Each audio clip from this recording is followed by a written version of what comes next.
Assalamualaikum warahmatullahi wabarakatuh. Salam jumpa kembali bersama saya di channel Petualangan Keluarga Pandu.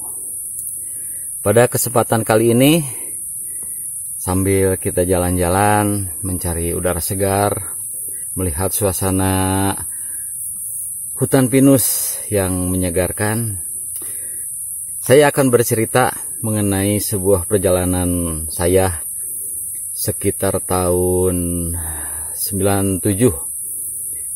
Itu merupakan satu perjalanan saya yang tidak akan terlupakan, karena di situ terdapat banyak sekali kejadian yang betul-betul menguras energi dan menguras keberanian saya bersama rombongan. Ikuti terus cerita lengkapnya. Jangan lupa pencet subscribe-nya sebelum melanjutkan nonton video ini. Oke, kita lanjut. Teman-teman sekalian, seperti janji saya tadi, saya akan bercerita mengenai pendakian yang paling berkesan dalam hidup saya, yaitu pendakian ke Gunung Slamet. Ceritanya, saya berangkat, saya, Kang Eeng, Kang Didin, Peri, sama Kang Opik, berarti 5 orang. Berangkat itu bulan Maret, ya, bulan Maret. Masih ingat saya bulan Maret waktu itu, ya. Cuaca pada waktu berangkat dari Ciamis itu seperti sekarang, musim kemarau.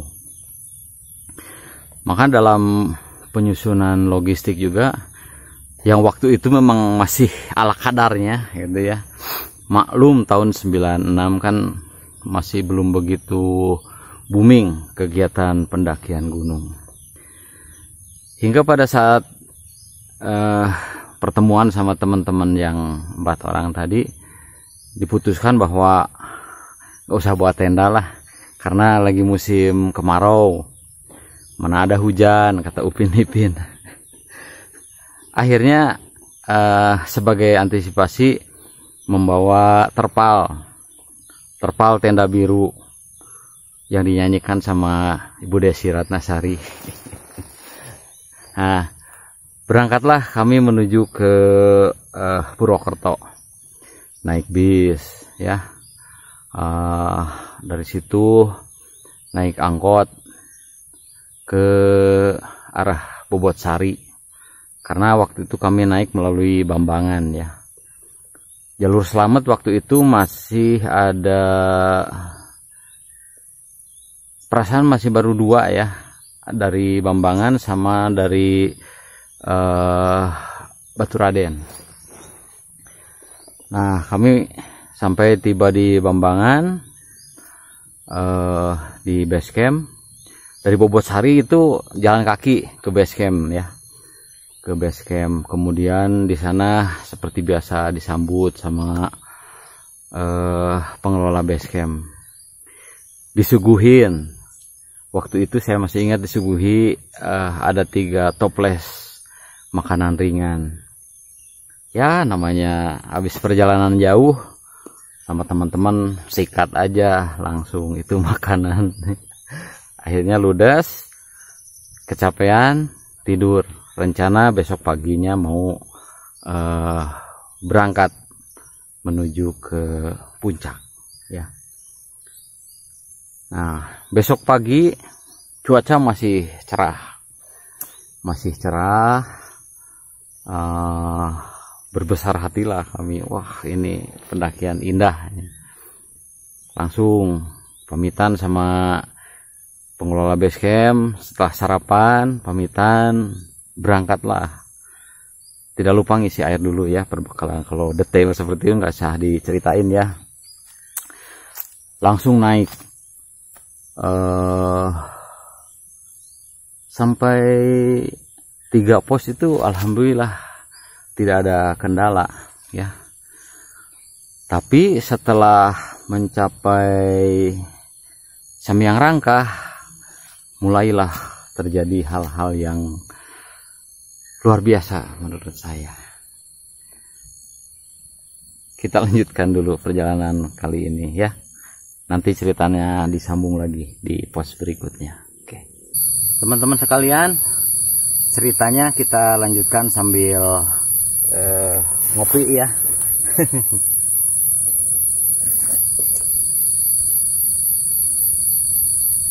Tadi sampai di pos Rangkah ya ceritanya. Nah, setelah sampai di pos Rangkah itu kan setelah Pelawangan naik dikit ada pos air. Nah, di situ kami mengambil air untuk perbekalan menuju ke puncak.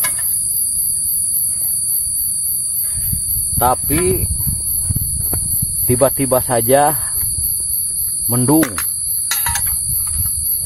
gelap. Itu sekitar jam 14 siang. Hujan belum ya, masih mendung. Kami naik, maksa pingin nyari tempat yang lebih terbuka gitu ya. Tapi apa daya, di bawah sebuah pohon yang besar turun hujan. Ya, daripada logistik badan kebasahan, berhenti membuka si tenda biru.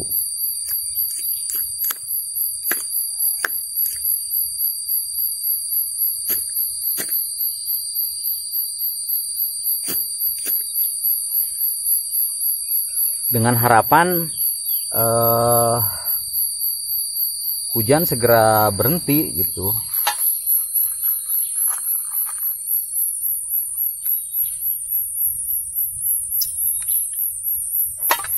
Ternyata hujannya tidak berhenti. Mulai jam 3 sore ditunggu terus menerus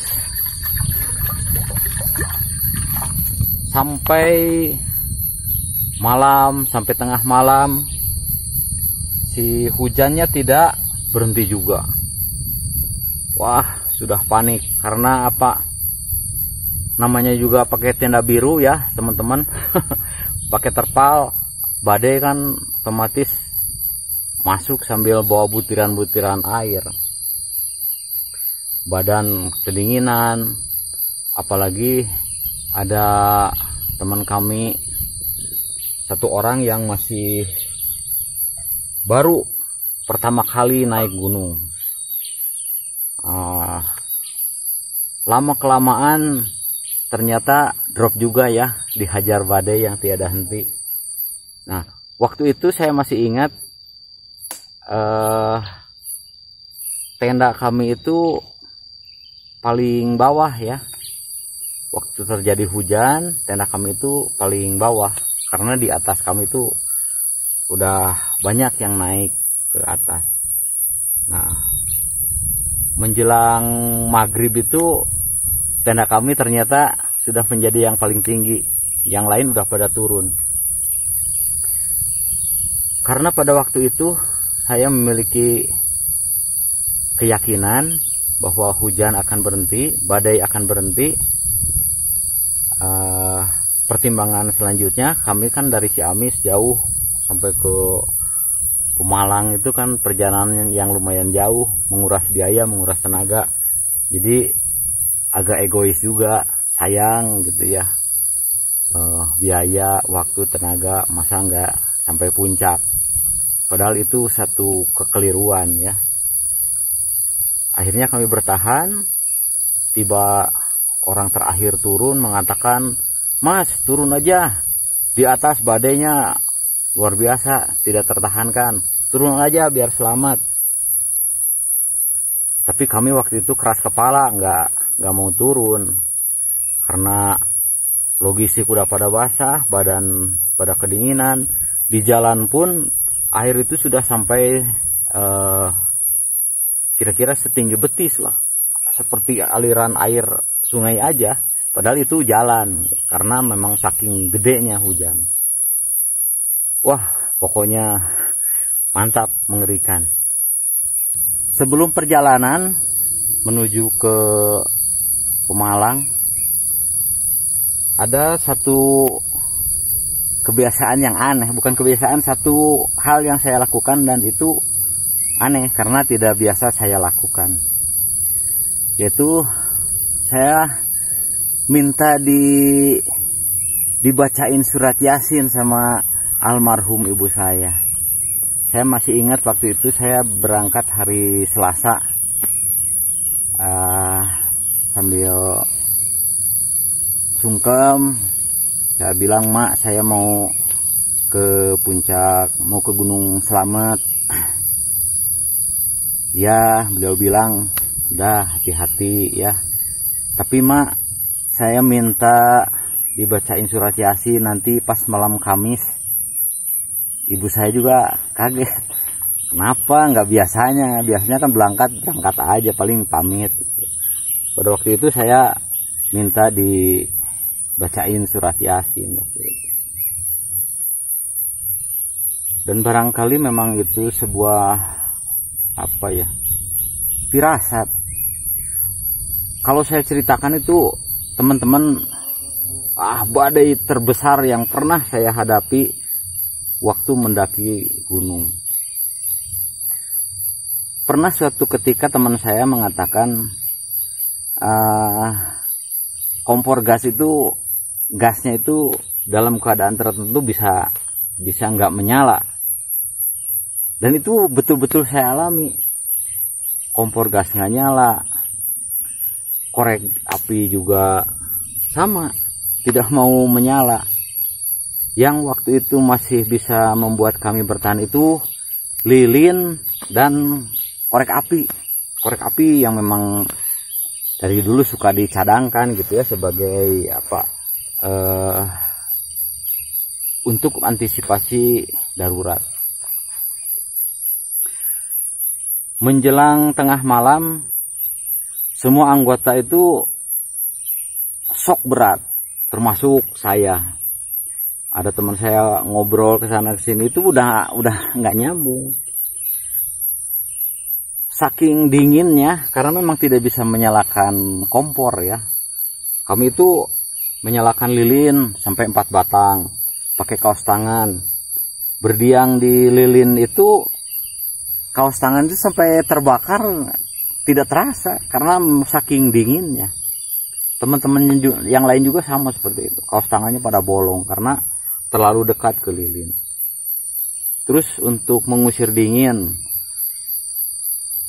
bakar rokok.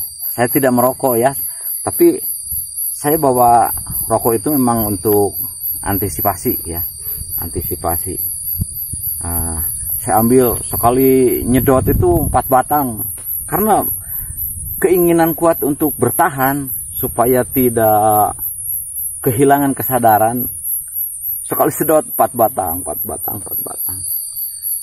Sampai tiba pada satu waktu saya, mungkin karena hipotermia itu ya, saya berhalusinasi. Saya bertemu dengan almarhum ibu saya. Beliau mengatakan, "Kamu harus kuat. Kamu harus kuat." Dan saya langsung betul-betul terbangun. Saya lihat 4 teman saya itu sudah tergeletak, entah tidur entah kehilangan kesadaran waktu itu. Cuma saya buru-buru membangunkan mereka supaya mereka kembali sadar gitu ya. Dan catatannya badai belum berhenti. Itu sekitar pukul 2 dini hari. Masih belum berhenti. Hujan terus, angin terus berhembus dengan kencang. Memang perjalanan waktu itu sungguh membekas di pikiran saya. Dan itulah perjalanan yang saya rasa paling mengerikan. Betul-betul merasa dekat sekali dengan maut.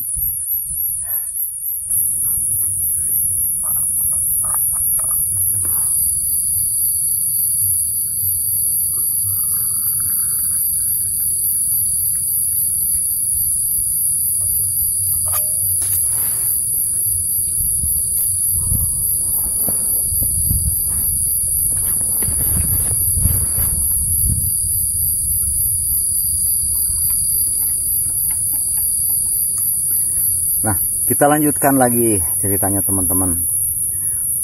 Badai itu berakhir jam 3 pagi. Saya masih ingat waktu itu masih pakai jam apa ya? Jam Tiger ya, masih dulu itu pernah populer ya. Saya lihat jam, wah sudah jam 3 dini hari. Alhamdulillah hujan berhenti. Demikian juga dengan badainya udah reda gitu ya. Akhirnya menunggu 1 jam, sekitar jam 4 kompor udah bisa menyala. Ya, alhamdulillah selamat ya. Selamat dalam arti bisa mengkonsumsi sesuatu yang hangat. Karena kalau dibandingkan dengan pendakian sekarang itu zaman dulu beda. Ya, makanan yang kami bawa itu betul-betul ala kadarnya, hanya bawa beras sama mie instan. Kemudian yang senang ngopi paling bawa kopi. Jarang sekali membawa perbekalan logistik yang lain selain makanya setelah bisa menyala kompor, masak air, yang masak mie, menenangkan diri, memilih-milih barang yang masih kering untuk dipakai mendaki. Karena waktu itu egonya masih tinggi, udah dihajar badai 12 jam tetap aja masih pengen muncak. Karena pertimbangannya sayang biaya gitu ya. Padahal kalau menurut pengalaman kesininya itu prinsip seperti itu jangan ya. Kalau alam sudah tidak bersahabat, sudah menunjukkan amarahnya, itu lebih baik kita mundur. Tapi waktu itu saya dan 4 teman saya masih bersikeras pengen ke puncak gitu ya. Pagi hari sekitar jam 6 timbul masalah baru. Kabut. Yang namanya kabut waktu itu, wah Masya Allah. Kalau zaman sekarang itu mengistilahkannya tembok. Betul-betul tembok tebal, nggak kelihatan jalan. Saya berpikir, ya Allah ini apalagi gitu ya. Cuma ya kami masing-masing berdoa aja supaya diberi jalan, pingin sampai ke puncak. Seiring gemericik suara air yang begitu menenangkan jiwa, kita lanjutkan cerita pendakian Gunung Slamet. Pagi-pagi bangun, kabut tebal, tapi kami tetap tekadnya sekuat baja ingin melihat puncak. Kami pun mengepek barang-barang yang sudah terlanjur basah, tapi apa mau dikata, masa ditinggal gitu ya. Dulu itu nggak ada yang namanya transit camp, jadi logistik itu full dibawa sampai ke puncak. Nah, setelah packing, berangkat pos demi pos, kabut terus. Paling ada waktu jeda sekitar 30 detik, terlihat jalan, gelap lagi, ada kelihatan jalan, gelap lagi, seperti itu. Sampai tiba di batas vegetasi, salah seorang anggota kami memutuskan untuk berhenti sampai di situ. Jadi di situ kami berusaha membuatkan shelter sederhana untuk peristirahatan. Karena pada saat itu memang ya boleh dikatakan baru di dunia pendakian ya. Seharusnya jangan dicontoh ya teman-teman, ini pengalaman yang tidak baik untuk dicontoh. Temen yang satu itu kami tinggalkan, tapi memang dengan kondisi sudah dibuatkan shelter, jadi aman dari terjangan cuaca ya, cuaca dingin. Nah, kemudian kami maju di antara batu-batu koral, batu karang. Di situ tetap perjalanannya ada angin badai, ada rincik-rincik hujan, kabutnya terus. Rasanya kalau diibaratkan seperti zaman Company dulu ya, kalau melihat film. Awas badai. Kita masuk ke sela-sela batu supaya aman. Badainya memang luar biasa. Gede banget ya. Kalau Belanda mah kan zaman Company mah, Company ada musuh. Sembunyi. Waktu itu kami, awas badai. Sembunyi. Badainya lewat, jalan lagi. Tiba-tiba terdengar, kan memang kalau badai di gunung ya teman-teman, bagi yang belum tahu, ini mirip-mirip suara kereta dari jauh. Gitu. Wah, itu badai. Menghindar, cepat mencari tempat perlindungan. Bahkan sempat saya hampir menginjak shelter orang karena memang kabut, udah kebelet. Ada badai mendekat, mau lari ke gorong-gorong, ternyata di situ ada orang lagi pasang flysheet gitu ya. Hampir aja keinjak. Begitu terus sampai tiba di hampir mencapai puncak. Itu kami berhenti untuk menunggu kabut reda. Itu hanya sekitar jedanya, kalau terang itu hanya sekitar 5 sampai 10 detik lah. 10 detik kelihatan putih lagi. Nah, dari situ triangulasi udah kelihatan. Kalau diperkirakan jaraknya ya sekitar 200 sampai 300 meter lah dari tempat kami berhenti terakhir. Itu kelihatan triangulasi. Semangat. Wah, hampir sampai puncak. Tapi apa yang terjadi, teman-teman? Walaupun triangulasi istilahnya sudah di depan mata, tapi cuaca betul-betul tidak memberikan kami kesempatan untuk mencapai triangulasi. Itu. Kabut, badai. Karena sama-sama ngotot pingin sampai ke triangulasi, sampai kita itu merayap kayak posisi orang tiarap gitu ya. Karena ingin mencapai ke triangulasi. Pada saat kabut hilang terbawa angin, terlihat hamparan lautan pasir gitu ya di dalam kawah. Tambah semangat. Tapi tetap jika belum waktunya, memang kami tidak sampai ke arah triangulasi.